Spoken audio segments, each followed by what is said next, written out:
കേരളത്തിലെ യുവജന സംഘടനകളുടെ ചരിത്രത്തിലെ ഏറ്റവും ആവേശനിർഭരമായ ഒരു മഹാവിജയമാണ് ഈ സമരത്തിനുണ്ടായിട്ടുള്ളത്. ഈ ഗവൺമെൻറ്റിൻ്റെ മുൻപാകെ വെച്ച ഡിമാൻഡുകളിന്മേൽ പൂർണ്ണമായും ആ ഡിമാൻഡുകൾ അംഗീകരിച്ചുകൊണ്ട് സമരം ഒത്തുതീർപ്പാക്കാൻ ഇന്ന് ഗവൺമെൻറ് തയ്യാറായിരിക്കുകയാണ്. ഈ സമരത്തിൻ്റെ ഏറ്റവും പ്രധാനപ്പെട്ട മുദ്രാവാക്യം പെൻഷൻ പ്രായം വർദ്ധിപ്പിക്കരുത് എന്നതായിരുന്നു. പെൻഷൻ പ്രായം വർദ്ധിപ്പിക്കില്ല എന്ന് എഴുതി തന്നിരിക്കുകയാണ്. അഡ്വൈസ് മെമ്മോ കൈപ്പറ്റിയ മുഴുവൻ പേർക്കും ജോലി കൊടുക്കണം, ഉടൻ ജോലി കൊടുക്കണം എന്നതായിരുന്നു മറ്റൊരാവശ്യം. ഉടൻ ജോലി കൊടുക്കും എന്ന് ഗവൺമെൻറ് എഴുതി തന്നിരിക്കുന്നു. KSRTCയിലെ 6000-ഓളം വരുന്ന ഉദ്യോഗാർത്ഥികൾ അഡ്വൈസ് മെമ്മോ കൈപ്പറ്റിയവർ. അതൊരു ക്ലർക്കിൻ്റെ കൈത്തെറ്റാണ്, പരിഹരിക്കാൻ പറ്റില്ല എന്നാണ് മുഖ്യമന്ത്രി ആദ്യം പറഞ്ഞിരുന്നത്.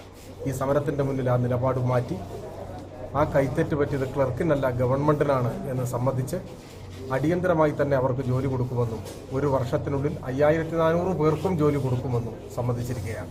തസ്തികകൾ വെട്ടിക്കുറയ്ക്കില്ല എന്നും ഒഴിവുകൾ റിപ്പോർട്ട് ചെയ്യാൻ അടിയന്തര നടപടി സ്വീകരിക്കുമെന്നും ഈ സമരത്തിൻ്റെ ഭാഗമായി ഗവൺമെൻറ്റിന് ഉറപ്പ് നൽകേണ്ടതായി വന്നു. നികുതിയെ സംബന്ധിച്ചുള്ള ഡിമാൻഡിൻ്റെ ഭാഗമായി ആശുപത്രികളിലെ ഫീസ് ഇതിനോടകം തന്നെ കുറയ്ക്കാൻ ഗവൺമെൻറ് തയ്യാറായി. അങ്ങനെ ഉന്നയിച്ച മുദ്രാവാക്യങ്ങളിൽ ഏതാണ്ടെല്ലാം സമ്പൂർണ്ണമായും ഗവൺമെൻറ്റിനെ കൊണ്ട് അംഗീകരിപ്പിച്ച് ആഹ്ലാദ പ്രകടനം നടത്തിയാണ് ഈ സമരം അവസാനിച്ചത്.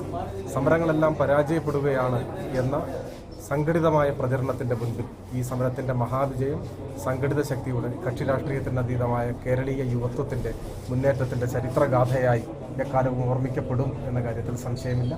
ഈ സമരത്തിൽ ഇടതുപക്ഷ യുവജന സംഘടനകളുടെ ഐക്യവേദിയോടൊപ്പം അണിനിരന്ന കേരളത്തിലെ എല്ലാ വിഭാഗം ആളുകൾക്കുമുള്ള അഗൈതവമായ നന്ദി, കടപ്പാട് ഞങ്ങൾ ഈ അവസരത്തിൽ അറിയിക്കുകയാണ്.